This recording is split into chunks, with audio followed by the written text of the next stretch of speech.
And comes to the next step of my career, which is the entertainment industry, something that I am passionate about, love every bit of it. But the saltiness of people judging, delivering their own set of opinions, sometimes overwhelm me.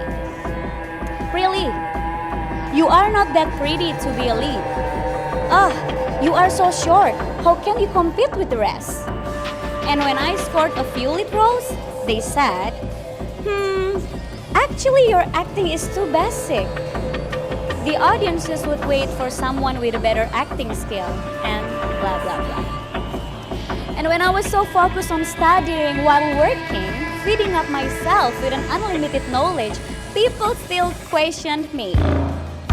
Why would I be busy studying when all I will end up with as a woman is to be a mother and take care of the house? I'm so tired of that.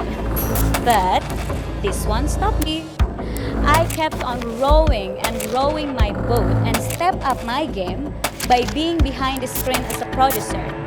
And when they say I am too young for this, yes, correct. I am young and hungry for more chances and opportunities. But not only that, as a woman, it is always a perfect time for us to create a new milestone whether or not a guy is on our way.